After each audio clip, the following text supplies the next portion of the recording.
তো মেডিকেলের পরীক্ষা দিয়েছি, মেডিকেল প্রিপারেশন নিয়েছি, এখন আমার একটা নাম্বারে ইমপ্রুভমেন্ট দরকার। আমি 40%-এর মতো নাম্বার ইনশাল্লাহ অবশ্যই থাকবো।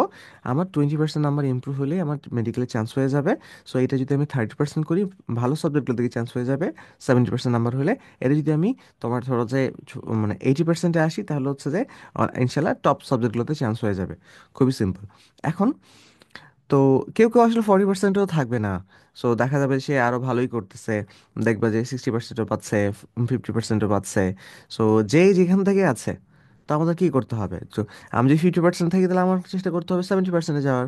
সো কারণ আমি তো ইচ্ছা করে আমার তোমার ধরো যে সুযোগ মিস করব না, যে যেহেতু আমার ভালো সাবজেক্টে চান্স পাওয়ার সুযোগ আছে। ওকে। সো আমার ইমপ্রুভ করতে হবে, এটা হচ্ছে আমার প্রাইমারি নিড। এটা হচ্ছে যে আমার নিড হচ্ছে ইমপ্রুভ করতে হবে। সো আমার নিড কি না, আমার নিড হচ্ছে ওই ক্লাস শেষ করতে হবে, এটা নিড না। ওই বইটা পড়তে হবে, এটা আমার নিড না। হ্যাঁ। সো আমার নিড কি? আমার নিড হচ্ছে আমার নাম্বার লাগবে, ইমপ্রুভ করা লাগবে। হুম। সো এই এক জিনিস কিন্তু অনেক ইম্পর্ট্যান্ট। সো আমার এই যে বইয়ের অঙ্কগুলো সিরিয়ালি করতে হবে, এটা আমার নিড না। আমার নিড কি? আমার নিড হচ্ছে আমার নাম্বার লাগবে, সিম্পল।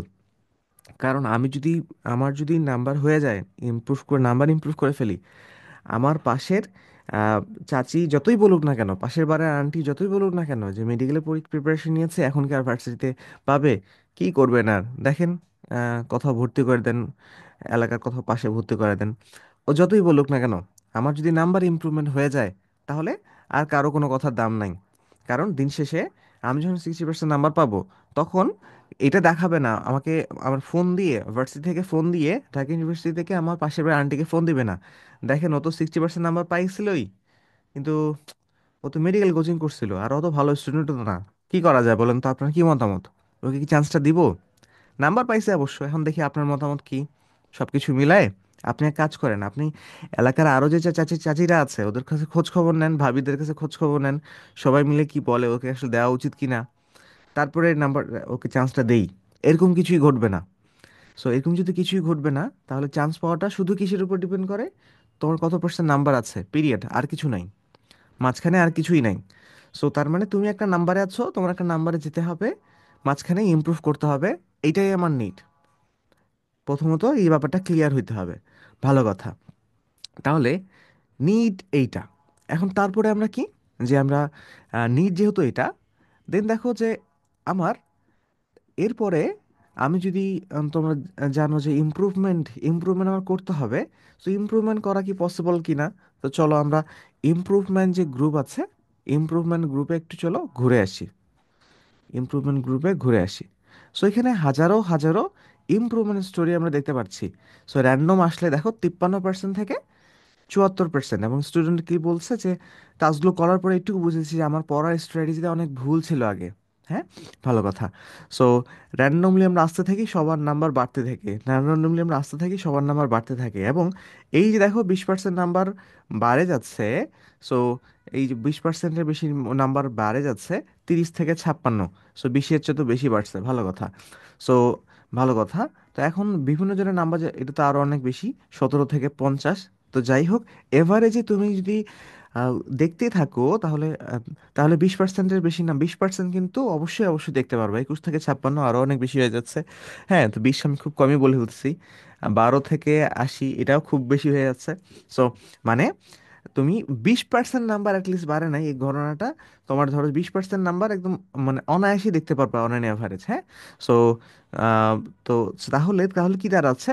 তাহলে যেটা দাঁড়াচ্ছে, যে তোমার এত এত ফ্রেন্ডরা এরা কারা? এরা তো তোমারই ফ্রেন্ডরা, তোমারই সহযোদ্ধা। সো তোমার সাথে যুদ্ধ করছে।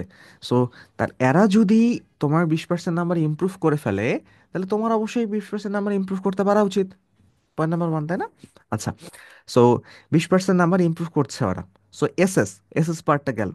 সো এরপরে আমরা চলো প্রসেসের পার্টটা ঢুকি। সো এসএস এর পার্টে আরেকটাতে আচ্ছা, এসএস এর পার্টটাতে দেখো যে হ্যাঁ ঠিক আছে, এটা বুঝলাম ইমপ্রুভ করতে পারতেছে। প্রসেসের পার্টটাতে ঢুকবো। প্রসেসের পার্টটাতে কি হবে? সো তাহলে একটু সামারি করি। সো মেডিকেলের পরীক্ষা দিয়েছো, এখন তোমার চান্স পাওয়ার জন্য কি দরকার? চান্স পাওয়ার জন্য 20% নাম্বার ইমপ্রুভ দরকার। সো তুমি যদি 50% থাকো তাহলে হচ্ছে 20% নাম্বার ইমপ্রুভ করে 70% নাম্বার দরকার। সো ওরা যে একটা ভিডিও দেখে আসছে, সো তোমার নাইমা আপুর 20 দিনে ঢাবি চান্স ডান কেমনে হচ্ছে ওটা। সো সেইটার ভেতরের ব্যাখ্যাটা বলছি। ভেতরের ব্যাখ্যাটা বলছি যে তোমার প্রথমেই কি হচ্ছে, প্রথমে তোমার যে পরীক্ষা দিয়ে আমাদের টাস্ক করে তোমার তার প্রিপারেশনের একটা অ্যানালাইসিস হয়ে যাচ্ছে, সে কত পার্সেন্টে আছে, কোন জায়গায় ফোকাস করতে হবে, কোন জায়গায় গ্যাপ আছে, প্রিসাইসলি তার জন্য কাস্টমাইজড ভাবে প্রিপারেশন আমরা নেই। সো সেই জায়গায় যাচ্ছি। সো নিড বুঝলাম যে আমার নাম্বার ইমপ্রুভ করতে হবে, এসএস দেখাইলাম ইমপ্রুভমেন্ট গ্রুপ, যে এই নাম্বার এইভাবে ইমপ্রুভ করলে তোমার নাম্বার এইভাবে সবার ইমপ্রুভ হচ্ছে। আরেকটা বিষয় দেখা ফেললাম যে ইমপ্রুভমেন্ট যদি হয়ে যায়, ইমপ্রুভমেন্ট হলে কি হবে, এইভাবে ইমপ্রুভ হয়ে গেলে চান্স ডান যেটা বললাম, ইমপ্রুভ হয়ে গেলে আর কোনো কাহিনী নাই। এখানে যারা লিখতেছে যে ও চান্স পাওয়ার কথা ছিল না কিন্তু হচ্ছে চান্স ডান হয়ে গেছে আলহামদুলিল্লাহ, অনেক অনেক হচ্ছে ইমোশনাল ইমোজি।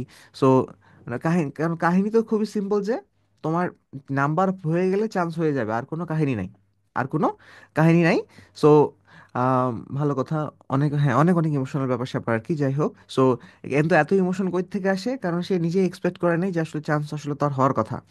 তুমি তোমরা যদি নর্মালি ইউটিউবে চান্স পাচ্ছি না, কোথাও চান্স পাচ্ছি না লিখে সার্চ করবা, প্রিন্সেস মেন্টরশিপ লিখতেই হবে না, কোথাও চান্স পাচ্ছি না লিখে র্যান্ডম যে কোনো অ্যাকাউন্ট থেকে সো ইয়ে করবা। সো দেখবে যে কোথাও চান্স, ধরো আরো ভালো, আরো বলি, কোথাও চান্স পাচ্ছি না টু টপ, এটা লিখলে আরো ভালো। কোথাও চান্স পাচ্ছি না এমন একটা স্টুডেন্ট কেমনে টপ করতে পারে, কোথাও চান্স পাচ্ছি না টু টপ লিখবা। প্রেসেস মানুষের সাথে লেখার দরকার নাই, তাহলে দেখবা যে পিএম এর ভিডিও চলে আসবে। কোথাও চান্স পাচ্ছি না টু সে ঢাবি টপ করলো, কোথাও চান্স পাচ্ছি না টু ডাবি টপ করলো, চবি টপ করলো, গুচ্ছ টপ করলো, এগ্রি টপ করলো। সো তো এই ঘটনাগুলো, এই এসএস গুলো তুমি দেখতে পারবা। ভালো কথা। সো এসএস এর জায়গায় মেইনলি ইমপ্রুভমেন্ট আর চান্স ডান ঘোরায় নিয়ে আসলাম। সো আসলে বুঝতে পারবে। সো ভালো কথা যে তার সবাই ইমপ্রুভ হচ্ছে, আর ইমপ্রুভমেন্ট হইলে কি হয়ে যাবে, চান্স ডান হয়ে যাবে। হ্যাঁ, ওকে। তো ভালো কথা। এবং আচ্ছা, ওই যে যারা ওই ভিডিওটা দেখে আসতেছে, ওই কি বলে, ওই আহ, ওই যে রাইমাপুর ভিডিওটা, তারা কিন্তু ওই যে কোর্সের মধ্যে দেখবা যে উপরেই কি আছে, 24 ব্যাচের কোর্সটার মধ্যেই। সো তোমরা যদি কোর্সের মধ্যে যাও, প্লেসমেন্টশিপ ভিতরে গেলা, সো কোর্সে গেলা, হ্যাঁ, সো কোর্সে যাওয়ার পরে 24 ব্যাচ সিলেক্ট করো, তাই না? 24 সিলেক্ট করার ভার্সিটি চলে আসে।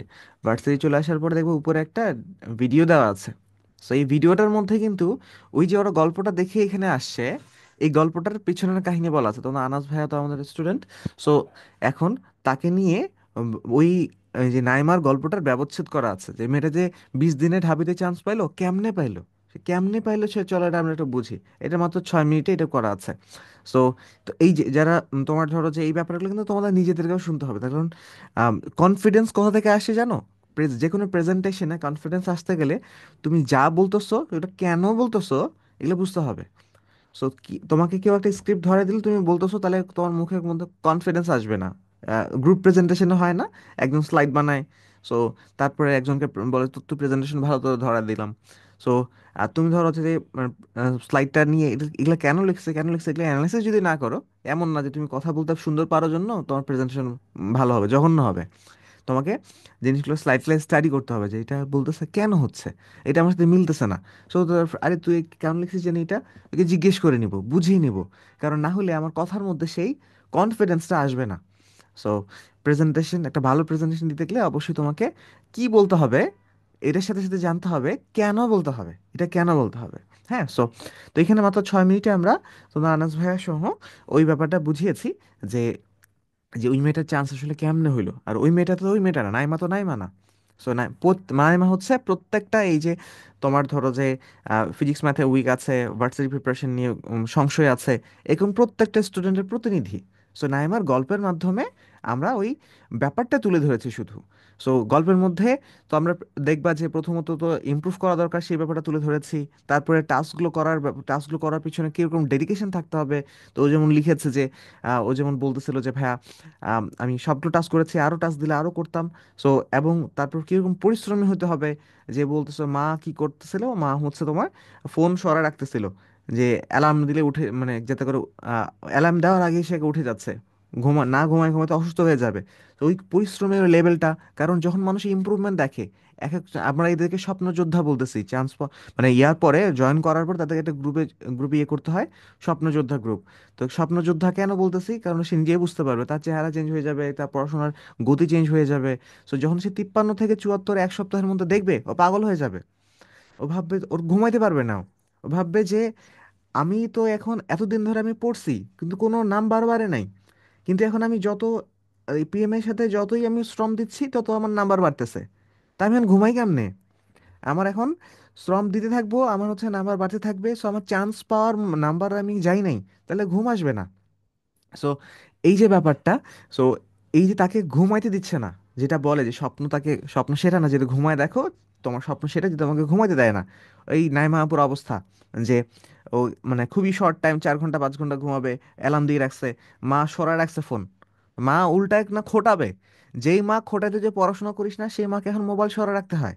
সো এরকম রেডিকাল চেঞ্জ হয়ে যায়। সো মেহরিন আপু, যেই তোমার হচ্ছে সুইসাইড করার জন্য ইয়ে করছিল, সো অ্যাটেম্প করছিল, ব্লেড কাটাকাটি হ্যান ত্যান প্যান প্যান এইসব করছিল। সো বাবা টেনশনে ছিল, সাইকিয়াট্রিস্ট কাছে নিয়ে গেছিল, যে কি হয়েছে ওর, ওর ফ্রেন্ডরা তো সবাই ভালো করবে, ও না মেডিকেলে চান্স পাইলো, না ঢাবিতে পাবে, মানে কনফার্ম সে কথাও পাবে না, আসলে ভার্সিটি প্রিপারেশন তো নেই কি হয় কি আর হবে। সো তো তারপরে মা টেনশনে থাকে খালি, মেয়ে যে কখন আবার কি গ্যাঞ্জাম করে ফেলে।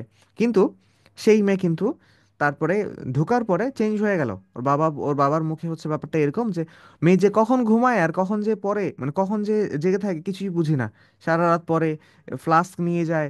সো মেয়ে বলে যে আমি, মানুষ তো চা খায়, আমি টি ব্যাগের মধ্যে, আমি টি ব্যাগ নিয়ে আসি, আমি টি ব্যাগের প্যাকেট নিয়ে বসি, একটার মধ্যে দুইটা ডুবাই, কারণ আমাকে ওই সাইকিয়াট্রিস্টের ওষুধ খাইতে হয়, ওগুলো খাইলে অনেক ঘুম লাগে।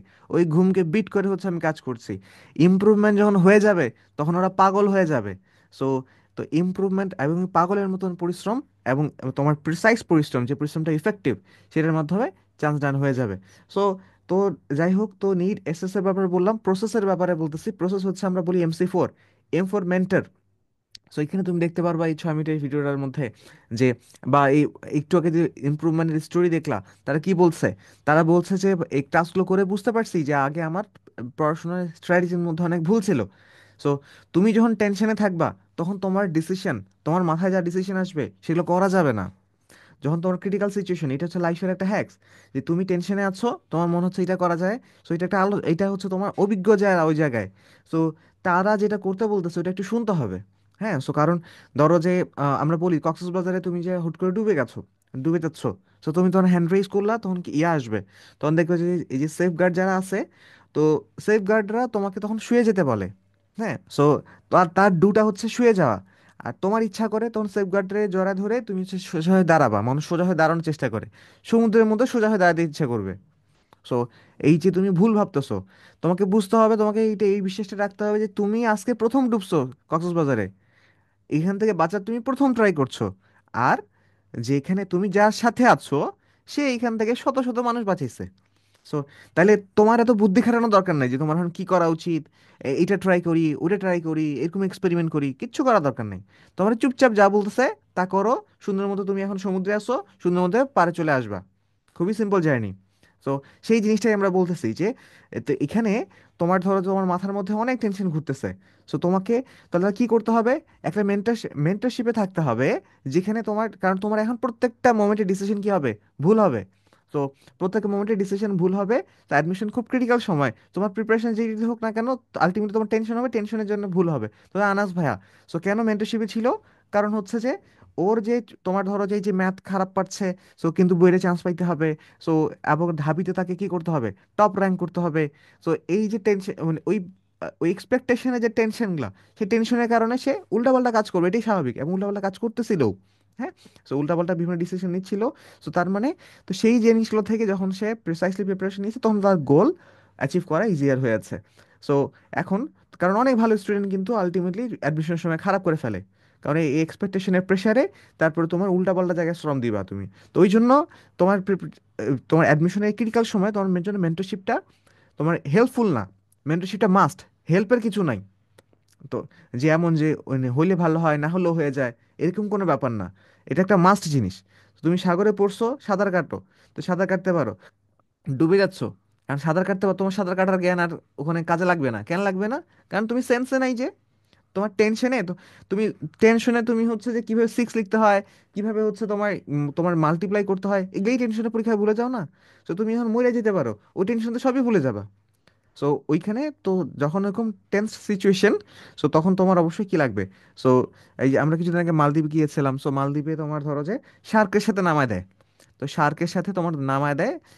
তো ওখানে হচ্ছে দেখতেছিলাম যে তোমার জার্মানির কিছু মেয়েরা ধরো যে ধাপ করে লাফ দিল, মানে ইয়ার ওই যে মানে ইয়ার থাকে তো ওখান থেকেই ধাপ করে হচ্ছে তোমার ইয়াতে লাফ দিল, মানে ওটা তোমার যে ইয়া বলে ওটা ইন্ডিয়ান ওশেন, তো ওখানের মধ্যে লাফ দিল, তো লাফ দিতে ওখানে তো সাঙ্গর আছে। তো ওখানে ওখানে যারা সাথে আছে তারা বললো যে ওই পাশে লাফ দিবেন না, ওই পাশে যাবেন না, এই পাশে এই পাশে আসেন। কারণ ওরা ভাবতেছে শার্কের সাথে তো সবাই ছবি টবি দেয়, তাহলে বোধহয় শার্ক কিছু করে না।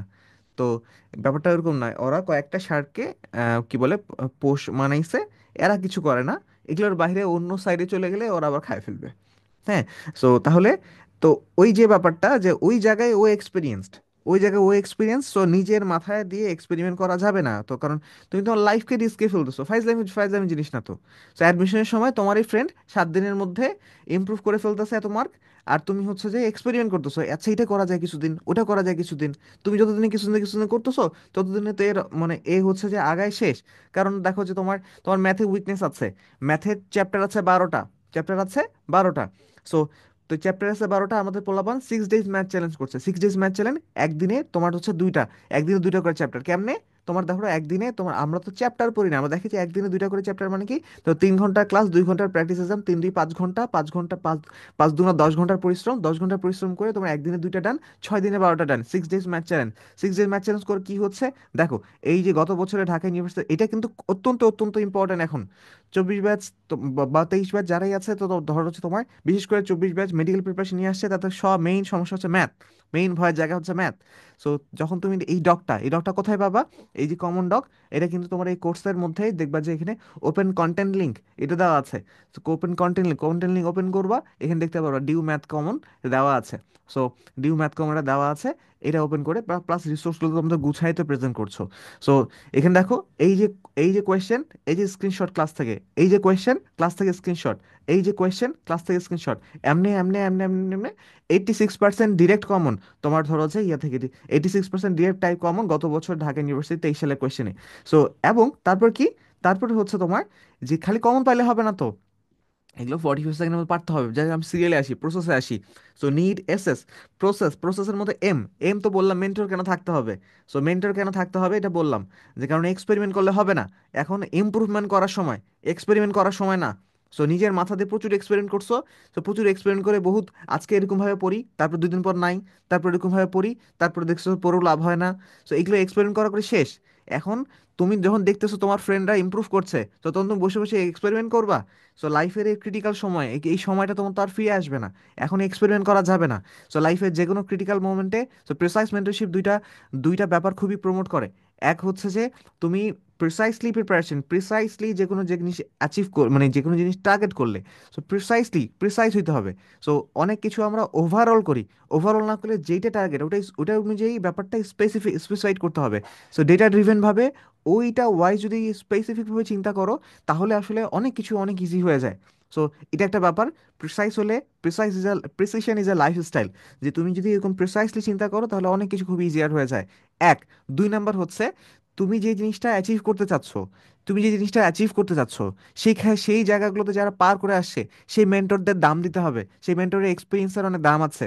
তো সেই মেন্টররা, তো যেই জায়গাগুলোতে তারা এক্সপিরিয়েন্সড, ওই এক্সপিরিয়েন্সটা না নিয়ে তুমি ওগুলোকে এক্সপেরিমেন্ট করে করে ট্রায়াল এন্ড আন্দাজে এরকম ইনএফিশিয়েন্ট ওয়েতে কেন আগাবা? যে ইফিশিয়েন্ট ওয়েটা তারা তোমাকে গাইড করতে পারবে, সেইটা করে দ্রুত আগে যেতে হবে।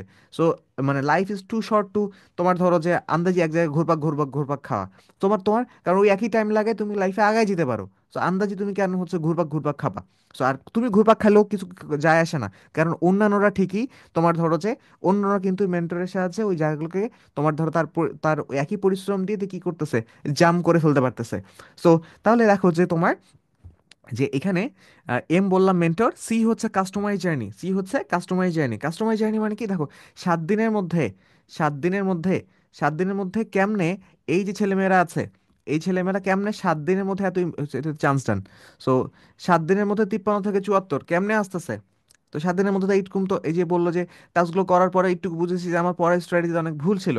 হ্যাঁ, সো তো এই যে আমি নিজে অনেক ভুল ভুল আর গ্যাপ বুঝতে পারছি, ভালো কথা। তো আচ্ছা, তো তার মানে কি দাঁড়াচ্ছে, হচ্ছে যে এই যে কাস্টমাইজ জার্নি হচ্ছে, তুমি ধরো একটা একটা চ্যাপ্টার পড়বা, তুমি হচ্ছে প্রথম থেকে শুরু করো, আল্লাহর নাম নিয়ে শুরু করলা, তারপর হচ্ছে কিন্তু শেষটা, তারপরে শয়তানের ওয়াসওয়াসা, তারপর উঠে যাও ফেসবুক চালাতে থাকো, তা আলটিমেটলি তোমার ওই চ্যাপ্টারটা বসে বসে পড়তে বসছো, কিন্তু আলটিমেটলি তোমার যেগুলো উইকনেস ছিল সেগুলো উইকনেসে থেকে গেল। তুমি একবার সান্ত্বনা নিলাম, যা চ্যাপ্টারটা একবার রিভাইজ দিলাম, কিন্তু আবার পরীক্ষা দিতে দেই যেই তো সেই হয়ে যাবে। সো কাস্টমাইজ জার্নি, তোমাকে বুঝতে হবে যে 7 দিনের মধ্যে এরকম 20% নাম্বার ইমপ্রুভমেন্ট, এটা এমনি এমনি হয় নাই। তো জিনিসটা সে তার ঢুকে তার কাজ এইটা না যে তোমার ধরো যে পিএম এর এই ক্লাসটা শেষ করা, ওই ক্লাসটা শেষ করা, এরকম না। সো তার কাজ হচ্ছে, তোমার নিড কি? পিএম এর ক্লাস শেষ করা না, তোমার নিড কি? ইমপ্রুভ করা। প্রথমে তো ক্লিয়ার করছি, তোমার নিড হচ্ছে এই বই শেষ করা না, ওই কোর্স শেষ করা না, তোমার নিড হচ্ছে ইমপ্রুভ করা, একদম পুরা। তো আমি টাইম দিব, ইমপ্রুভমেন্ট নিব, টাইম কিন্তু যাচ্ছে। আমার যদি ইমপ্রুভমেন্ট না হয় তাহলে চান্স চান্স গেছে গা। সো আমি কি পড়ছি কি করছি সেগুলো ম্যাটার করবে না, আমার ম্যাটার হচ্ছে আমার ইমপ্রুভমেন্ট লাগবে।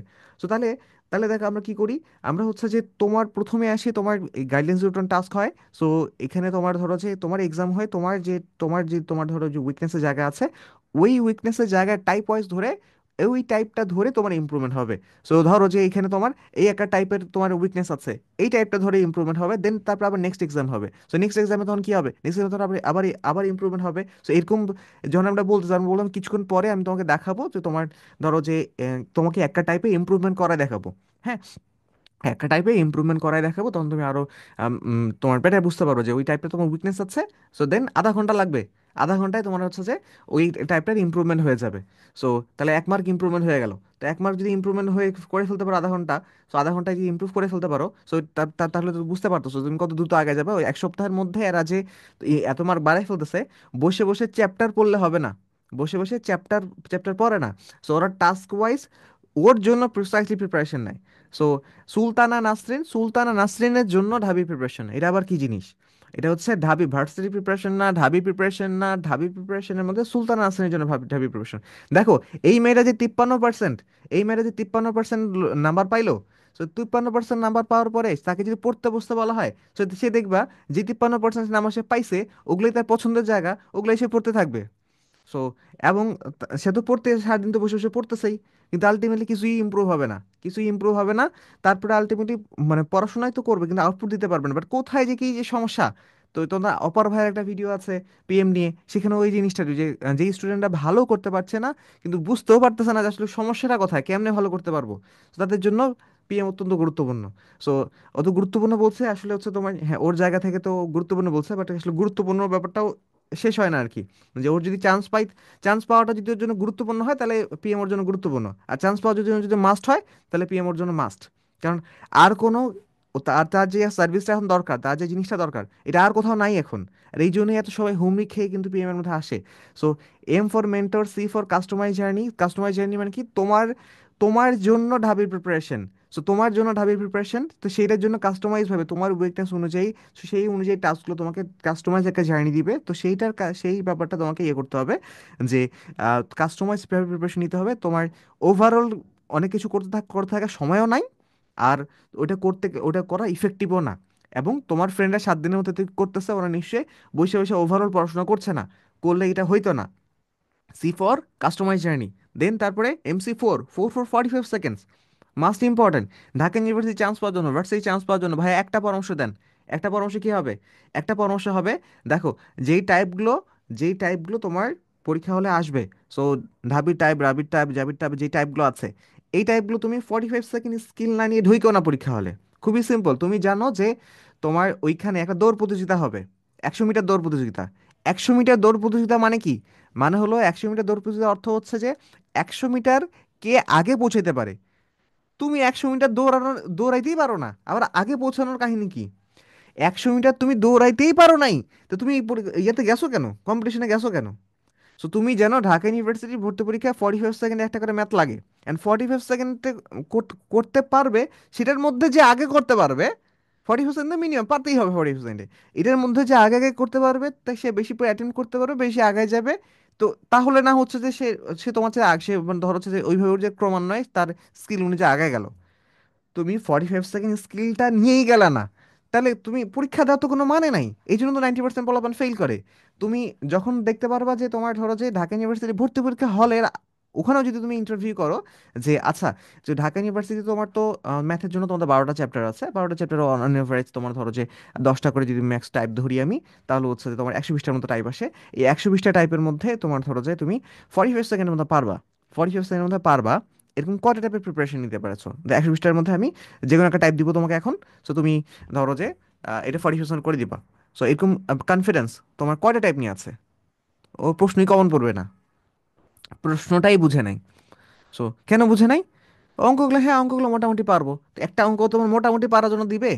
একটা অঙ্ক যদি তুমি 3 মিনিট করে লাগাও তাহলে কি হবে? 3 মিনিট যদি লাগাও, আমরা জানোই যে 3 মিনিট হচ্ছে কি 45 সেকেন্ডকে 4 দ্বারা গুণ করলে 3 মিনিট হয়। 45 সেকেন্ডকে 4 দ্বারা গুণ করলে 3 মিনিট হয়, তার মানে কি 3 মিনিট লাগলে তোমার তো 4টা প্রশ্নের সময় দিলা। 4টা প্রশ্নের সময় দিলে কি হবে?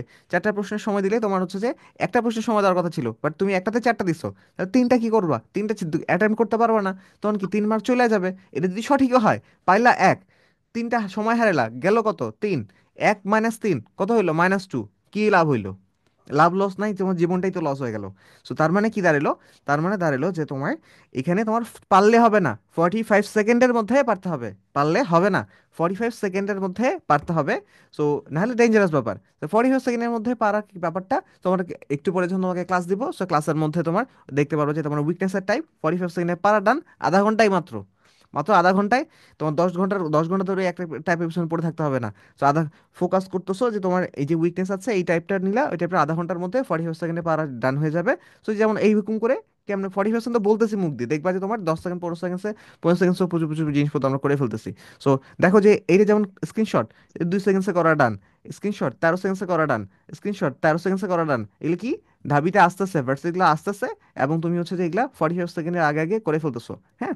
সো এবং 45, এবং তোর বেসিক উইক দেখো, ক্লাসের মধ্যে কাগজ কাটাকাটি এগুলো তো পাগলামি, তাই না? এগুলো অ্যাডমিশন ক্লাসে অবশ্যই করার কথা না। সো যেহেতু এখানে দেখতেছো কোথাও চান্স পাচ্ছি না টু টপ লিখলে, এখানে কোন স্টুডেন্টরা টপ করতেছে? যে টপই ছিল না, যে কোথাও চান্স পাচ্ছে না ওই স্টুডেন্টরা টপ করছে। তার মানে কি তার বেসিকের মধ্যেও ঝামেলা আছে। তো এই জন্য এই যে তোমার ধরো একদম বাচ্চা ধরে বেসিক থেকে জিনিসপত্রগুলো শুরু করা হচ্ছে। হ্যাঁ। সো তাহলে তাহলে দেখতে পারতেছো তোমার 45 সেকেন্ডের জিনিসটা অনেক বেশি ইম্পর্টেন্ট। সো কোথাও তাহলে কি দাঁড়ালো? নেট বুঝলা, এসএস বুঝলা, প্রসেসের মধ্যে এমসি ফোর বুঝলা। সো এখানে 45 সেকেন্ডের মধ্যে 45 সেকেন্ডের এই জায়গাটাতে তোমার ধরো যে অবশ্যই মানে যেটা বললাম যে কমন ডকটা, যে 45 সেকেন্ডের মধ্যে দেখো যে 45 করতে পারতে হবে। এবং আমরা দেখো যে এরকম ভাবে 45 সেকেন্ডের মধ্যে কোনগুলো করতেছি, দেখো যে ক্লাস থেকে জিনিসপত্র প্রথমত টাইপগুলো থেকে ডিরেক্টলি তোমার কমনও আসতেছে, এবং কমন তো আসতেছে, এবং এগুলা তুমি 45 সেকেন্ডের মধ্যে পারতেছো। এবং পুরো জিনিসটা একটা 6 ডেজ ম্যাথ চ্যালেঞ্জ করলেই ডান। 6 ডেজ ম্যাথ চ্যালেঞ্জ দরকার হলে তোমার ধরো হচ্ছে ইয়া করে দিব নাকি, লিখে দেই। So 6 days math challenge. Hmm, 6 days math challenge. So 3 hour class, 2 hour practice exam. So 5 into 2, 10 hours hard work. এবং এটা তুমি 6 ডেজ ম্যাথ চ্যানেল থেকে ম্যাথ ইয়েতে সার্চ দিলে দেখতে পারো যে কতজনের করাই শেষ। হ্যাঁ। সো এখানে কাহিনী হচ্ছে যে আবার কতজনের করা শেষ সেটাতে সমস্যা নাই, সেটা থেকে ইন্সপিরেশন নিবো আমরা। বাট কম্পিটিশন আসলে তোমার ধরো যে দেখো কম্পিটিশন আসলে নিজের সাথে হয় পিএমএ। সো কারণ দেখা যাচ্ছে যে আরেকজন আগে যাচ্ছে, তুমি তো ওকে গুলি করতে পারবে না। তুমি কি করতে পারবা? তোমার হাতে কি আছে? হাতে আছে নিজের ইমপ্রুভ করা। সো নিজের ইমপ্রুভ করা, তুমি নিজে ইমপ্রুভ করতে থাকবা। তো নিজে ইমপ্রুভ করতে থাকলেই তোমার ধরো যে দেখতে পাবে যে মানে তোমার কম্পিটিশন অটো অটো ডান হয়ে গেছে। কারণ ও আগাচ্ছে, ওর কিছু করার নাই তো তোমার। তো ওরা তো যাই টানতে পারবে না, গুলি করতে পারবে না। তো তোমার যে হাতে যেটা আছে সেটা হচ্ছে যে নিজের ইমপ্রুভমেন্ট করতে থাকা। তো সেইখানে ফোকাস করতে হবে। তো এখন তো মাত্র 6 দিনের মধ্যে সে এইগুলো করে ফেলতেছে। মাত্র 7 দিনের মধ্যে তারা 20% নাম্বার ইমপ্রুভ করে ফেলতেছে। 7 দিনের মধ্যে 20% নাম্বার ইমপ্রুভ করে ফেলবা, দেন তারপরে 6 ডেজ ম্যাথ চ্যালেঞ্জ এই জিনিসটা ধরো করে ফেললা। সো তাহলে দেখো যে তোমার খুবই ইজিলি ব্যাপারটা কিন্তু হয়ে যাচ্ছে। তো এখন ধরো যে তোমার ম্যাথের উইকনেস আছে, অনেক কিছু আছে, তো এই উইকনেস বাদ দিয়ে তোমার 7 দিনে 20% নাম্বার ইমপ্রুভ হলেই তোমার ধরো চান্স হয়ে যাচ্ছে, তাহলে তো হয়ে গেল।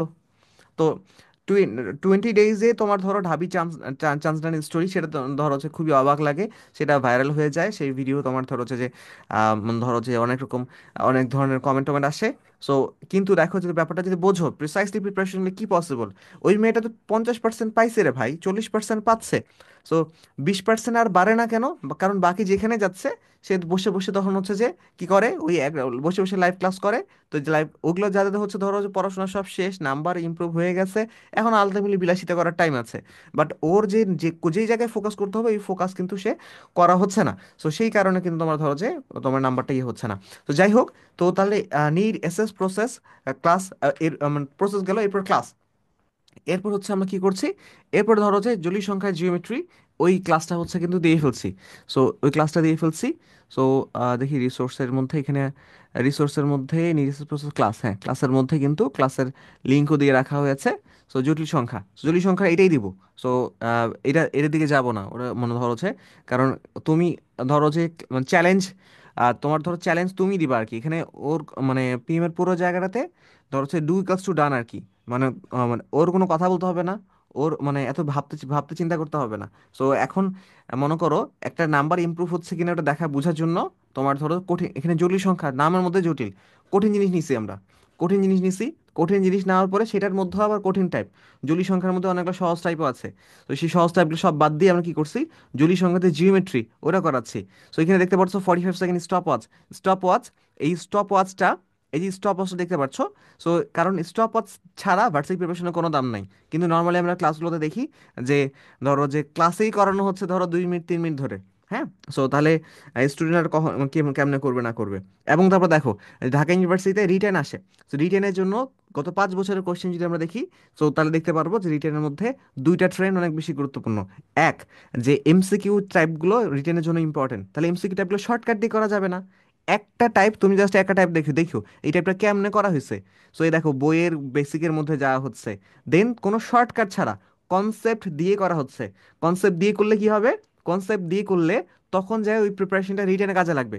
নর্মাল, তোমার নর্মাল যেভাবে করে ভার্সিটি প্রিপারেশন না সেটা রিটেনে কিন্তু ধরা খাবে। কারণ কি, তো শর্টকাট মুখস্থ করে প্রিপারেশন সেটা হচ্ছে রিটেনে কাজে লাগে না। সো এখানে তাহলে হচ্ছে প্রথম দুটো রিটেন জন্য দুটো গুরুত্বপূর্ণ বিষয় বললাম, এক হচ্ছে এমসিকিউ টাইপগুলো কনসেপচুয়ালি পারা। তো সেই জিনিসটা পিএম এর প্রত্যেকটা ক্লাসে একটা সিঙ্গেল টাইপ নাই যেটা হচ্ছে আমরা শর্টকাট ইউজ করছি, নো শর্টকাট। তো কিন্তু আবার 40% আগে ডান করছি কেমনে, কনসেপ্ট দিয়ে। কনসেপ্ট দিয়ে তোমার কনসেপ্ট, ওই একটা কনসেপ্ট ডিপলি শিখলে ওটা দিয়ে খুব দ্রুত করে ফেলা যায়, কারণ তোমার ওই শর্টকাট বলো যেটা বলো ওগুলো হচ্ছে কিন্তু একটা সূত্রের থেকে ডিরাইভ করে সামথিং স্পেশাল কেস করে ওটাকে শর্টকাট বলে। তো এই ব্যাপারটা যদি মাঝখানে ব্যাপারগুলো যদি বোঝো তাহলে আসলে জিনিসগুলো অনেক ইজিলি করে যায়। কাহিনী কি বলতেছে এটা ক্লাসটা করলেই বুঝতে পারবা, যে তোমার কিভাবে শর্টকাট ছাড়াই আবার 45% মতো করা যায়। তো যখন তুমি তোমার যখন তোমার কনসেপচুয়ালি শিখবে তখন রিজনকে আপনি কাজে লাগাতে পারবা, সবই বুঝতে পারবা, আধা ঘন্টায় সবই বুঝতে পারবা। এবং তোমার এই নাম্বারটা ইমপ্রুভমেন্ট হয়ে যাবে। কোন নাম্বারটা ইমপ্রুভমেন্ট হয়ে যাবে, এই যে জুম্মি আপু মেডিকেল প্রিপারেশনের পর জয়েন করেছিল, ট্যাগ করে বলে দিয়েছি, ম্যাথ উদ্ভাসে 1 2 করে পাইতো। দেন তারপরে ঢাকা ইউনিভার্সিটিতে 21/25 রিটেনে ফুল মার্কস, 10/10। এমসিকিউতে তোমার ধর হচ্ছে তোমার তাহলে 11/15, মিলাই 21/25 পেয়েছে। মানে কি, মানে কি, মানে হচ্ছে যে ম্যাথে 80% প্লাস নাম্বার পেয়েছে, যে মেয়েটা উদ্ভাসে 1 2 করে পাইতো। ট্যাগ করে দিয়ে দিয়েছে মেয়ে, তোমার ধরো যে, তাহলে দেখতে পারতেছো তোমার আসলে কেমনে হইতেছে, তো ক্যাপশন পড়লা, তুমি খালি ইয়া করো, ক্লাসটা করলেই বুঝতে পারো যে কাহিনী কাহিনী কেমনে হইতেছে। হ্যাঁ, সো এখন ঘটনা হলো যে তাহলে ক্লাস করলা, ক্লাস করার জন্য তোমার আধা ঘন্টা সময় দেওয়া হলো, সময় দিয়ে দেন তারপরে তোমার বোঝা done. Okay, so need SS process class, এই এই নিড, একটু একটু মিউট করো, আমি একটু শেষ করি আগে। So need SS process class, এইটার মাধ্যমে আমরা কিন্তু ধরো হচ্ছে যে মেডিকেল প্রিপারেশন নিচ্ছিল, বা ধরো তোমার এখন ইয়ে করা দরকার, ভার্সিটি প্রিপারেশন নেওয়া দরকার, ঢাকা ইউনিভার্সিটি প্রিপারেশন নেওয়া দরকার। তো তোমার ধরো যে তোমার যেই যেই জায়গাগুলো গ্যাপ, যেই যেই জায়গাগুলো তোমার কনফিউশন থাকতে পারে সেই জায়গাগুলো ফুললি ক্লারিটি পাইলা এখন। তাহলে হচ্ছে কি করতে হবে, এটা কাজে লাগাতে হবে মেডিকেল পরবর্তী ঢাবি প্রিপারেশনের জন্য। সো তোমার নিড কি, নাম্বার ইমপ্রুভ করা, এসএস দেখলা সবাই ইমপ্রুভ করতেছে, ইমপ্রুভ হলে চান্স হয়ে যাবে। প্রসেস কি, mentor is the must. So customize journey আগাইতে হবে, 45 সেকেন্ডের চ্যালেঞ্জটা রান করতে হবে। So need assess process, then তারপরে একটা ক্লাস করলে, ক্লাস করে দেখাই দিলাম, সো ক্লাস করলে বুঝতে পারবা। সো ক্লাস করে তোমার ধরো যে কী করতে হবে, সো ক্লাস করে তোমার ওই ইমপ্রুভমেন্টটা দেখে ফেললা, এমন তুমি বুঝতে পারলা যে কিভাবে করে প্রিপারেশন নেওয়া উচিত, স্টপাস বেস প্রিপারেশন কিভাবে নেওয়া উচিত। নিড অ্যাসেস প্রসেস ক্লাস এই ফরম্যাটটা যদি ফলো করো, তাহলে হচ্ছে যে অ্যাকচুয়ালি পুরোপুরি বোঝা ডান হয়ে যাবে। সো মেডিকেলের পরবর্তী কিভাবে প্রিপারেশন নেওয়া উচিত ঢাকা ইউনিভার্সিটির জন্য বা ভার্সিটিগুলোর জন্য, তো সেই ব্যাপার স্যাপারে তোমার সেই ব্যাপারটা কিভাবে আমরা ধরো নিড অ্যাসেস প্রসেস ক্লাস এই ফরম্যাট অনুযায়ী বুঝতে পারবো, সেটা কিন্তু বোঝা ডান হয়ে গেল। সো এই রেকর্ডটা এখানে শেষ করছি। দেন এই রেকর্ডটা ইউটিউবে আপলোডও করে দিব।